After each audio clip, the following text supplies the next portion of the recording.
그는 육체에 계실 때에 자기를 죽음에서 능히 구원하실 이에게 심한 통곡과 눈물로 간구와 소원을 올렸고 그의 경건하심으로 말미암아 들으심을 얻었느니라. 여러분, 우리가 기도를 드리는 모든 것이 반드시 응답을 받는다면 얼마나 행복할까요? 아마도 기도를 드리는 모든 자들은 누구나 그런 믿음과 바람으로 기도할 것입니다. 우리가 하나님께 절실하게 간구한 모든 것이 그대로 이루어진다면 여러분들의 마음은 어떠할 것 같습니까? 여러분, 여러분의 기도는 모두 응답받고 계십니까? 우리의 기도가 확실하게 응답을 받으려면 어떻게 해야 할까요? 여러분, 저는 오늘 모든 기도에 응답받는 비결을 알려드리고자 합니다. 여러분, 우리의 기도는 기도를 드린다고 해서 다 응답받는 것이 아닙니다. 하나님께서 우리가 기도를 했다고 반드시 응답해 주셔야 하는 의무가 있는 것도 아닙니다. 그러므로 우리가 아무리 간절하게 기도를 올려드렸다고 할지라도 그 기도가 무응답이나 거절로 돌아올 수 있습니다.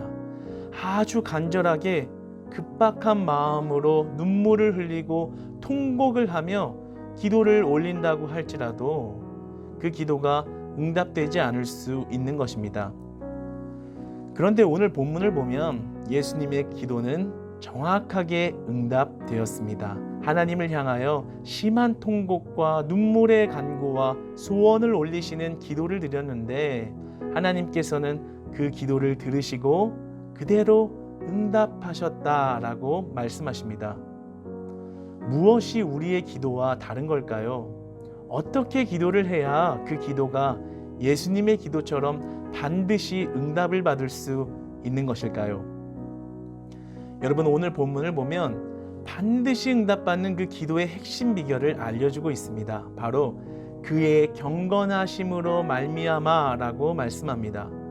이 말을 원어의 뜻으로 풀이해 다르게 말하면 그의 경외하심으로 말미암아라고 말할 수 있습니다.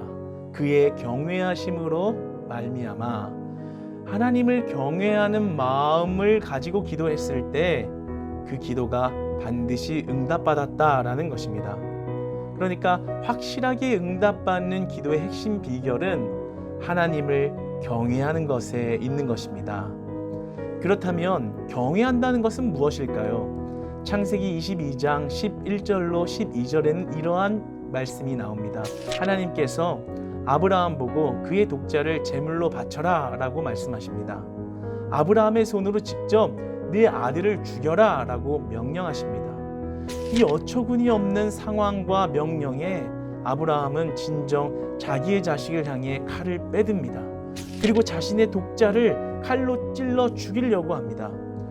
칼을 하늘로 피올리 들고 죽이려고 할 때 바로 그때 하나님께서 이렇게 말씀하십니다. 그 아이에게 손을 대지 말라. 그리고 아무것도 하지 말라. 네가 내 독자까지도 아끼지 아니하는 것을 보고 나니 내가 이제야 네가 하나님을 경외하는 줄을 아노라.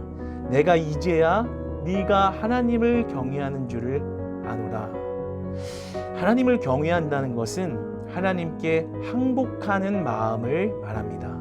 하나님께 항복해 있는 마음의 상태를 말하는 것입니다. 경외한다는 것은 두렵고 공포에 떨면서 겁에 질린 상태에 이르는 것이 아니라 하나님께 항복한 마음, 하나님의 완전하심 속에 내 마음을 항복한 순전히 맡겨드리는 것을 의미합니다.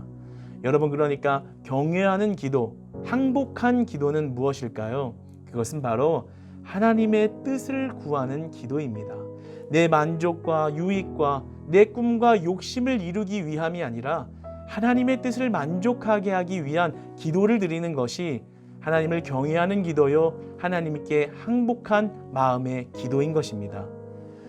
예수님은 눈물을 흘리시며 이렇게 기도했습니다. 아빠, 아버지, 이 잔을 내게서 옮기시옵소서. 그러나 나의 원대로 마시옵고 아버지의 원대로 하옵소서. 십자가는 너무 지기 어렵습니다. 무섭습니다. 그래서 십자가를 피했으면 좋겠습니다. 그렇게 해주십시오. 이 잔을 내게서 옮기시옵소서. 그러나 하나님의 뜻이 아니라면 나의 원대로 마옵시고 하나님의 뜻대로 행하시옵소서. 하나님의 뜻대로, 아버지의 원대로 하옵소서. 내가 원하는 것을 이루는 기도가 아니라 아버지의 뜻을 이루는 기도로 하나님 항복합니다. 주님을 경외합니다. 주님을 신뢰합니다. 나는 이 눈물의 기도는 하나님의 뜻을 반드시 이루고 응답받는 기도가 된 것입니다. 여러분, 우리는 얼마나 많은 시간 기도하면서 눈물을 흘리고 통곡을 하면서 기도하곤 합니까? 그러나 무엇을 위해서 그렇게 눈물을 흘리시고 무엇을 위해서 그렇게 통곡하셨습니까? 내 바람을 위해서, 내 비전을 위해서, 내 꿈을 성취하기 위해서, 제발 내 소원을 성취시키는 능력을 보여달라고 눈물을 흘리며 기도하지는 않으셨습니까? 내가 원하는 그 소원을 이루어달라고 통곡하며 기도하지는 않으셨습니까? 내가 원하는 것 좀 제발 들어주세요. 내 뜻이 이루어지도록 당신의 능력을 좀 보여주세요. 라고 통곡하지는 않으십니까? 여러분은 누구를 위한, 무엇을 위한 기도를 드리고 계십니까? 사랑하는 여러분, 이제 우리의 기도가 변화되기를 원합니다. 예수님의 기도처럼 변화되기를 원합니다. 하나님 아버지, 내가 원하는 것이 있습니다. 이루어주세요. 제발 부탁입니다. 그러나 그것이 하나님의 뜻이 아니라면 거두어 가시옵소서. 내 원대로 하지 마옵시고 아버지의 원대로 하옵소서. 이 예수님의 기도는 반드시 응답받는 기도였습니다. 그리고 하나님을 경외하는 기도였습니다.